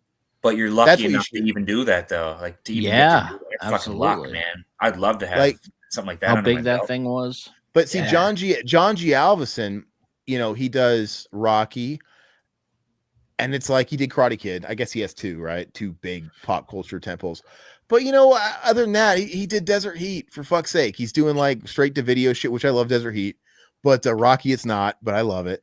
But you know what? He's coasting. He's probably always gonna find some work somewhere. But yeah, man, I don't know. I love Eric Roberts. Yeah, I'll throw Stallone in there and Mickey Rourke, man. He's not. So, who was the best experience you had with at a con, like an actor that you met or a creative person? I think it's gonna. Both of you guys. I think it's the last one that we went to together, Todd. Where Lance Henriksen. He was awesome, dude. He was so good. Yeah, because he was really, really eating it up. You can tell he loved being there, and he loved answering questions. He didn't even if it was like he's answering a million times, and he was not only answering with a smile on his face, he was excited to talk about it, and you couldn't shut him up. He was talking like 10 minutes to us. Yeah, he was, and he would and he'd be moving on to someone else, and he'd be like, "Oh, but I'm still talking to this guy too." And the guy, he was so great, man. And I don't like buying stuff from people I just don't. It's kind of weird to me, but I get why they do it. It's fine, but for me, it doesn't do a lot. But from him, I had to get an 8x10, right? You know, pretty good for a human or whatever. Because I love 10-minute conversation's worth the price, I think. I mean, having that's what it's all about, I think. And he could answer stuff on a dime. It wasn't like Danny Trejo at that same con where we're like, hey, yeah, I got him to sign a Desert Heat poster. And I'm like, oh yeah. And he remembered the song, but he's like, oh, I got him to sing it. Yeah. But anyway, everybody was talking about aliens and everything else. And I said, hey man, what was it? I'd ask him a question about Hard Target, like an obscure Van Damme question. And he just goes right into it. Like, I know. It's like, oh, and I remember I asked him about Alien 3 and I'm like, man, how long did you like doing that movie? He's like, man, I flew in. You remember my plane got delayed. I was only doing 1 day of work, whatever. I thought it was a nightmare, but I got paid. He just was he knew everything. Like he didn't have to think about it. He was cool, man. I love him in Terminator. He's great. That small like role he has is awesome. I got this scar. Shut up. Yeah. He's great. He's been Predator 2.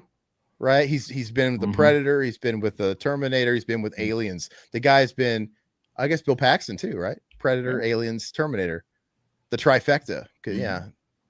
So he's been all over the place. And my favorite was probably it's crazy because it was probably my first convention, and it was Pam Grier. She was awesome, man. She was so nice, personable. Sit there and talk to her for about 5-10 minutes. And was that Whorehound? Yeah, Whorehound. That was your first. Ohio. That was your first con. My first big con. Yeah. So I think that was like that was like over like 15 years ago now. About 15 years ago. Yeah. I wish that was awesome, man. I wish I could have met Linda Blair. Because I think Linda Blair was at the one where I went to a con for Todd to get a Romero autograph right before he died, like the year before he died. And I think Linda Blair was at that one. But dude, she was the star of that con. Her line was fucking insane. I'm like, I just kind of came in and out and did the thing with Romero, and nobody had Romero. Dude, Romero was tumbleweeds. It was kind of sad. I'd say that gets the nomination for my saddest con moment, right? No, seriously. You see some of these people and you're like, oh, that's not how I want to see this guy. And like, because in your mind, this guy's bigger than life. Like, he should have everybody. Like, wow. And then you see some of those guys, and remember we saw Mr. Larson or Jaws, right? That the actor, right? Dude, like sometimes you're like walking through this con all weekend, they got nobody at their table, and I'm like, that's Mr. Larson, man. No, 90s kids don't even want his autograph. Forget Jaws and Bond, but he was literally like waving people in as they were walking by, right? It's just like, hey, you want to come over here? Like he's got a like he's some fucking used car salesman with a spinning sign. And I'm like, that's so sad, man. And but Romero is like that. Romero is just tumbleweeds. And I'm like, what is going on here?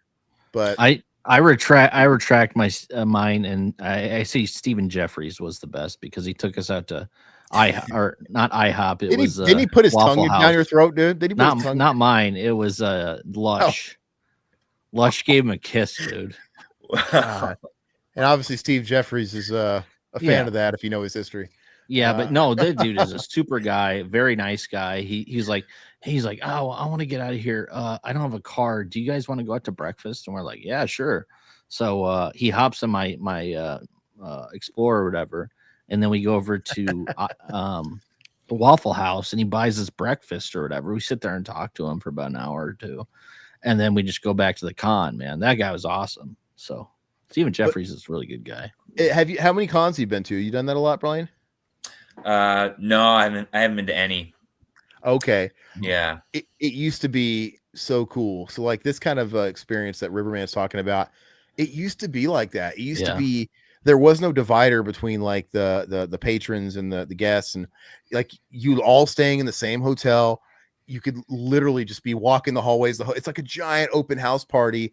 And you ride the elevators with Tom Savini. Yeah, you can shoot the shit. You have breakfast with them the next day. If they're all staying in the hotel, they're serving breakfast in the morning. You're going down, eating your fucking Fruit Loops or whatever in the little mini boxes. Yeah, you're eating right next to like Bill Moseley and all these guys. And it's just, and you could do that. Like, hey, I'll go to breakfast and, let's go to the fucking IHOP or whatever. It was so wild. And then Walking Dead came out and it just got so commercial. Yep. And it got so mainstream.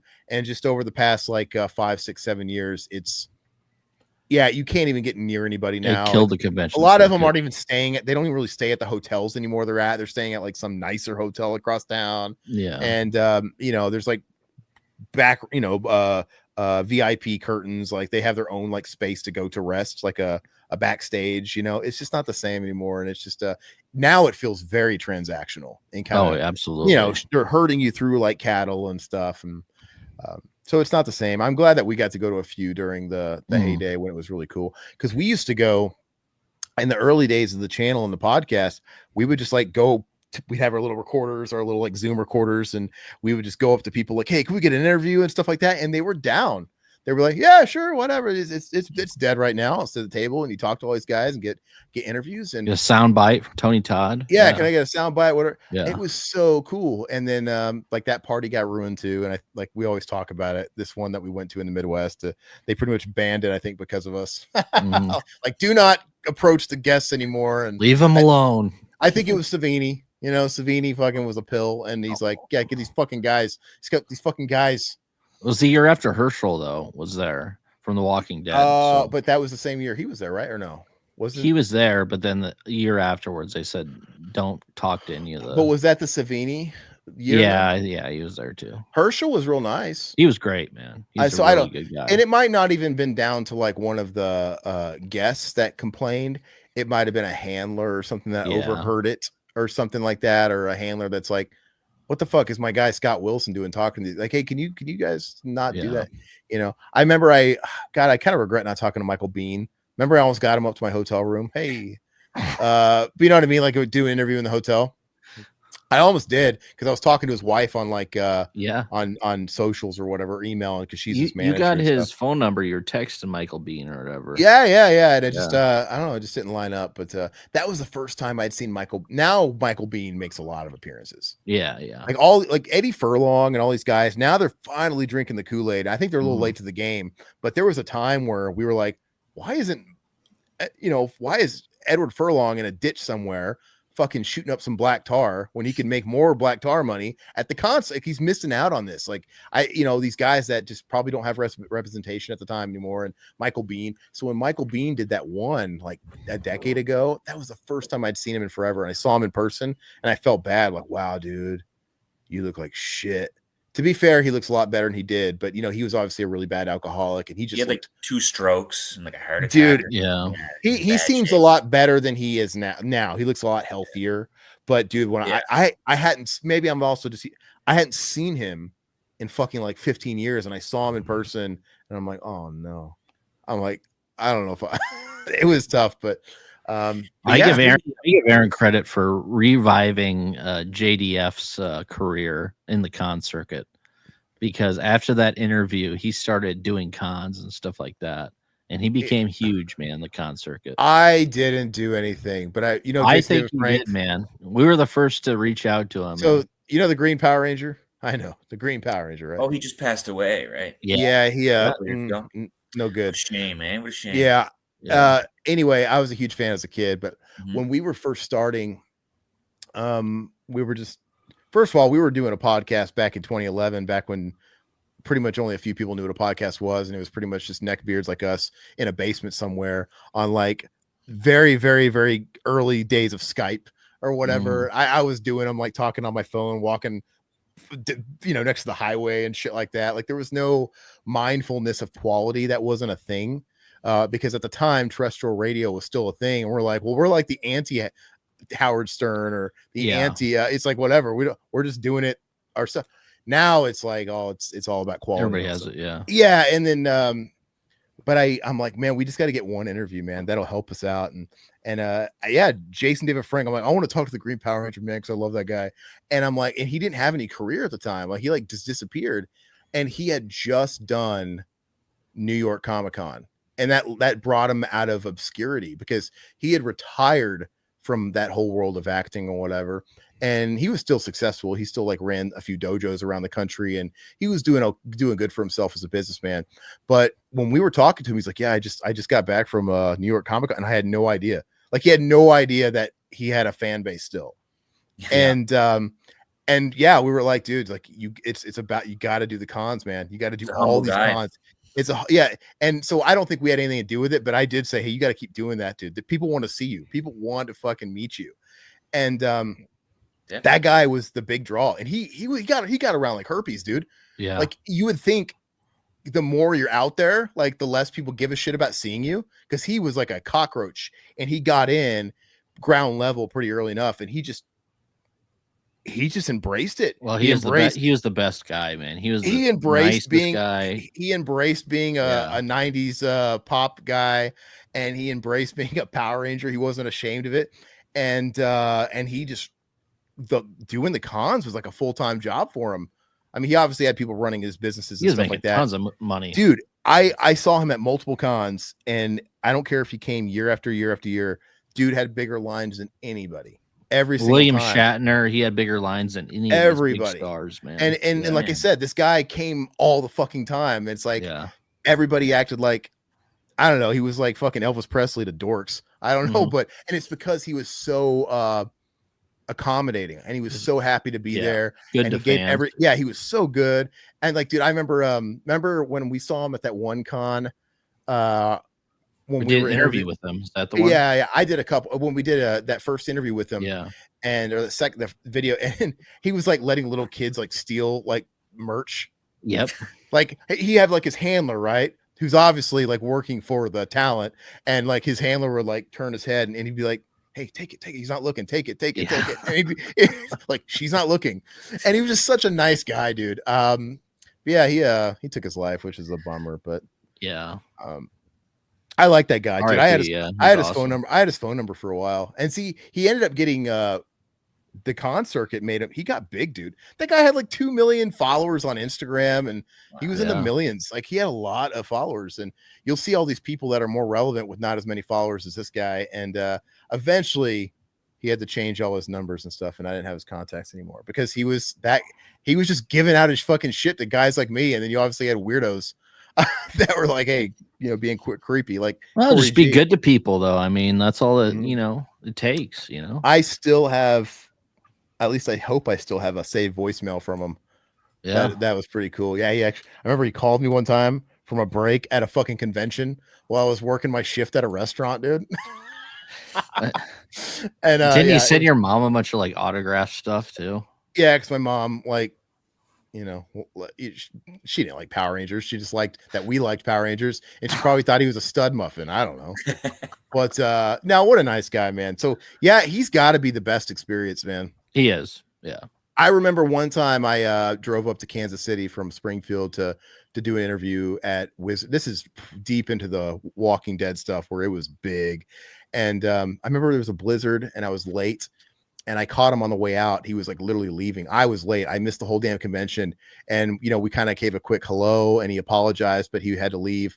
And then, you know, I remember him like text me and stuff from the car and stuff and apologizing and whatever. But yeah, he's a nice guy, man. Yeah. Miss that guy. I heard Felicia Rose is really nice dude to me. She's supposed to be cool. She's you know, I thought we should reach out to her and get her to shoot the shit, because she's the kind of person that would just talk to us. And her and JDF, I guess, are like she embraces it. That are she embraces it, and she's somebody that kind of reminds me of that. Yeah, where somebody told her like, hey, you know, you can make money, right? Like she was probably I don't know, running a landscaping business somewhere, like, you know, it's in the past, and somebody said, hey, you know, you can. There's this whole world going on with cons right now where you could just meet people that like that one thing you did back in the day and pay you. And she did the right thing, and she fucking leaned into it, man. And well, dude, the thing is, if you're good to your fans, I mean, people will buy multiple autographs. They'll go like, I want to meet her again next year, you know, and get autographs again. So it's like, I mean, it just helps you out. Just be good to people. Yeah, even on Joe Bob Briggs, I think she was on there, man. She seemed really cool. Like she likes to have fun, you know what I mean? Like parody a little bit. And there's just no way that because those guys get guarantees too, and you want to make good relationships with these con people, these people that put them on, and you want to keep getting invited back. You want to be nice to people because you want that demand, because most of these cons aren't going to have the same. Even the guests that are like always at these cons, they're not usually at the same cons back to back. Not always. They try and mix it up, but some of these guys, they have such huge demand where they will book them back to back years. And I guarantee you, a guy like, you think it's silly, and like maybe a guy like Tom Cruise would scoff at a Power Ranger, but dude, that fucking Power Ranger is probably making $250,000 per weekend. Oh yeah, tax free. You know what I mean? It's just like he's got his guarantee. He's making hand over fist cash from fans. He was probably making $250,000 just for 2 or 3 days of meeting people, and I'd be loving every fucking minute of it too, man. Give me that money. Norman Reedus was absolutely. Norman Reedus was making fucking $1 million. Norman Reedus, he's the one that brought it to the mainstream. Because for the first time ever, when Walking Dead came out, I think you associated cons with like Star Trek conventions, like this shit they would make fun of and on old sitcoms and whatever. But for the first time ever, you had a horror show like The Walking Dead that was the biggest show on TV. And it's like the two worlds kind of collided, mainstream and horror subculture.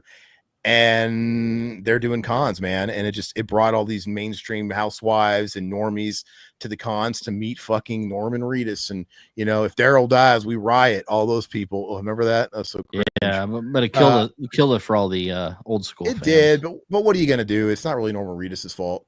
But he was, I think he was making about $1 million like per weekend. He was just banking hand over fist. And he's the only guy that was like, whenever you got killed off on The Walking Dead, you did the con circuit, and you knew somebody was going to get killed off. Like when you got buzzed that they were going to be at a convention somewhere, like a small convention, like, oh, well, he's dead next week. He's off the show. But Norman Reedus, he was going to these cons like in between the show. Like he was just doing it like on all his off days. And he came off like a guy like, okay, he knows this ride's not going to last forever. I think he's smart. He's like, I'm going to make as much fucking cash now as I can because this gravy train is temporary. So good on him. Anyway, hey, Blaine, are you down to do a commentary or like a real podcast with us sometime? Yeah, definitely, man. Yeah, this is the first time I've ever done this ever before. Like, you're doing a great job, man. Absolutely. Glad you came on. Yeah, well, I've been waiting to. You guys mentioned a couple of months back that you wanted to have like a guest on to kind of talk and stuff like that, and I didn't know it was so easy just to click a link and then there you go. You know what I mean? And it's so cool. Yeah, I keep telling people, it's like, dude, I'll throw the link out there, and like I have to admit it's not like you're gonna blind come on the screen like, oh, and you're like naked. Like, no, it's like there's like an approval process. It's fine. But you're from Canada, right? Yeah, I'm from the East Coast, Nova Scotia. Okay, because I've heard you say a boot. Yes. Yeah. So that's cool. It's the Nova Scotia East, so it's really cold over there, right? Oh yeah, it's cold. Well, not right now. It's not too bad. But I live close to where they shot My Bloody Valentine. Oh man, that's the original, obviously. Yeah, I love the original. Nice, man. So you got a wallet full of loonies and toonies? Well, yeah. No, I wish. It'd be nice.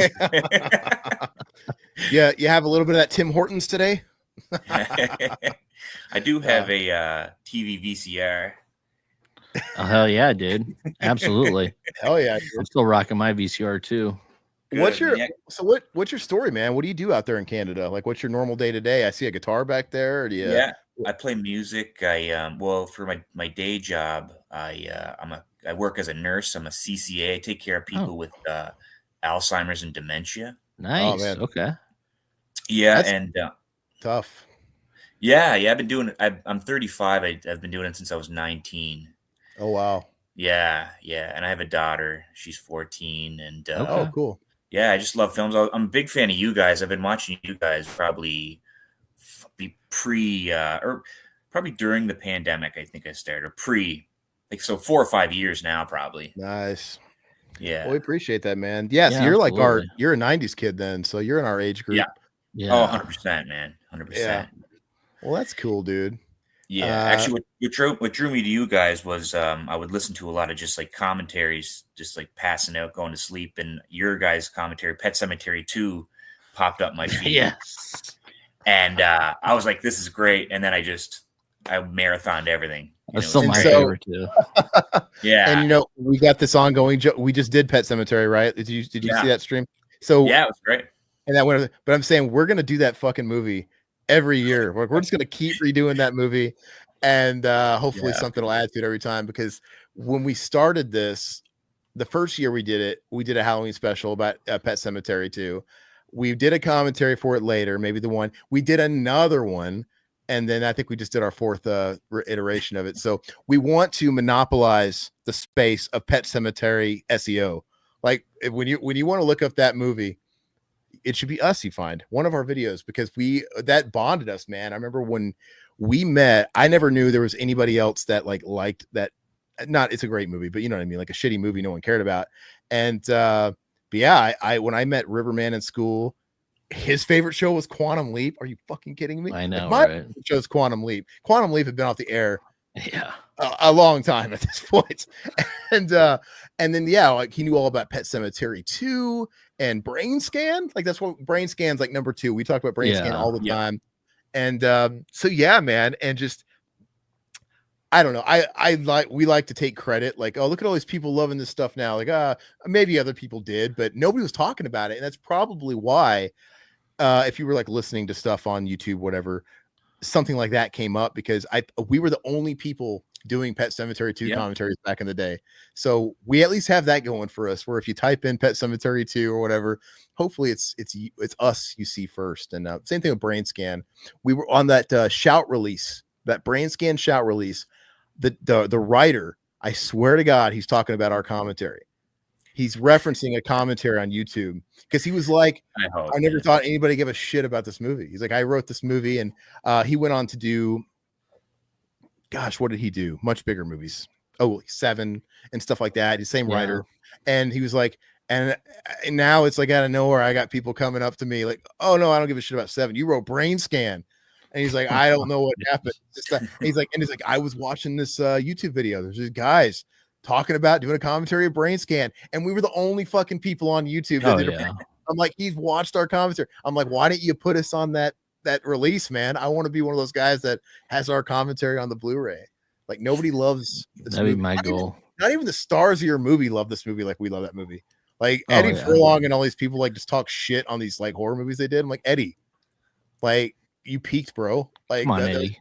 It's like, yeah. Well, I have to give Brain Scan its flowers, because that scene, the first like scene where he goes in and murders that guy, that terrified me as a kid. It was terrifying. Like the POV, and he's chopping the foot off. That was dark, man. I'd seen it very young when it first came out on video. I'd seen it, and that stayed with me. And then when you guys did the commentary, I was like, oh, I can't believe people actually think about this movie still. And I'm so glad.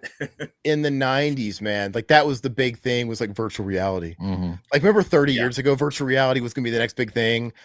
And it took about 30 years, and it's still not quite the next big thing, but like, we're still not there yet. But then you have like the meta and all that stuff. But yeah, so you had all these things like Lawnmower Man. Yeah, you had all these movies trying to like tap into this technology we really didn't have yet. Mm-hmm. And it was scary, dude, seeing a kid of the night, a CD-ROM, play the CD-ROM. And it's a video game, because we all related to video games. It spoke to like these 90s kids. And I'm like, oh man, I want to play Brain Scan. I want to play that video game, that CD-ROM that you have to order from a catalog. It's so 90s. And 5 Fear. Yeah. 555 Fear. And it was pretty scary, like watching him with just like the night, because they don't show too much of the violence on screen. Like, you just see him like with a knife and stabbing that guy, and it's pretty freaky, dude. And that movie actually is scary, because I think there's nothing scarier in the world than the thought of getting in over your head. And that's why it's creepy, because Eddie Furlong's like, whoa. And when he finds out he's really fucking doing that shit, dude, I'm like, I feel like I'm him. Like, oh God, can you imagine like waking up in the middle of the night, realizing you fucking murdered somebody, and like, oh no, what am I going to do? But also when he's in the Brain Scan, and it's the trickster's voice narrating, I find that makes more, because he's got take a trophy. Like the foot. Brain Scan's like, he's the customer service operator. He's everybody, dude. Yeah. Like I love it. Like, dude, this guy. Weapon. Yeah. What's his T. Ryder Smith, right? Did I get that name right? That's his name, T. Ryder Smith. I almost said Ryder Strong because there's only 2 Ryders. There's T. Ryder Smith. T. Ryder Smith, yeah. And I love how it's just like they're really talking up his appearance. He's got the and credit and T. Ryder Smith as the trickster. It's like I remember when he shows up on screen, he's like listening to Tommy the Cat Primus. It's just like I don't know. It's just awesome, man. What do you think about the movie Trick or Treat? Because we were talking about how those movies kind of reminded us that they're not anything alike, but the fact that you have like these 2 mascots with big frizzy hair that come out of some form of medium, whether it's video or music, there's kind of a weird similarity. One's 80s, one's rooted in the 90s. What do you think about Trick or Treat? I'm gonna have to watch that. You guys just did a commentary on that, right? Yeah. Oh, you've never seen Trick or Treat? No, but I heard you guys talk about it, and you compared it to The Trickster, I think, a lot. Did you? Yeah, they're totally different movies, but there are parallels. Because like, The Trickster is the product of this PC game. Sammy Kerr is a dead rock star that is 80s trickster. He's rebirthed from like backmasking. It's the Tipper Gore era. Like play the record backwards and he talks to you through the speakers. So it's kind of going after you Satanic Panic. And I love this movie because it's so authentic. It came out in 86. So the height, while that stuff was going on. So they really nailed the timing of it and it just feels so authentic. And that's another big one for me. But the only difference between that and Brain Scan and all this other stuff we're talking about is I actually introduced that to Todd. Like you can get into that a bit later, but still to me, that's up there. It's just, it's got Skippy from Family Ties. I don't know what it is about Family Ties, but Family Ties was giving us all kinds of horror icons like Brian Bonzel and, Mark Price and, but Michael Gross and Tremors. And absolutely, dude. Forget Michael Gross. Michael Gross always, our old high school principal, Dick Wallman reminded me of Michael Gross. We've talked about him. We've talked about him, right? They jerked off the undercover cop. But it always reminded me of like, you're like the dad on Family Ties. And then when that happened, I'm like, you're nothing like the dad on Family Ties. You're more like the dad on Alf. Because that's what happened to the dad on Alf. Right? Yeah. The process. Yeah. But anyway, man. Yeah. Well, we should probably wrap it up for the night. Yeah. Well, Blaine, dude, that was a lot of fun, brother. Yeah, come on, dude. You should, if you want to watch something with us, or if you just want to hop on these types of streams, that's cool too, man. But if you want to come on a legit commentary, you could even pick a film, man, something you know about and want to watch and talk about. Let's do it. I got tons of recommendations for you guys. Okay. Yeah. Okay. Yeah. Recommend something and something that if you want to come on, I'm not trying to twist your arm, something that you would want to come on and do it with us. We'll watch them. Okay, certainly, man. Yeah, thanks a lot. Thanks for having me on, guys. This was a lot of fun. Absolutely. A lot of fun, dude. All right. Adios, everybody. Bye. See you guys. Later, guys. Later.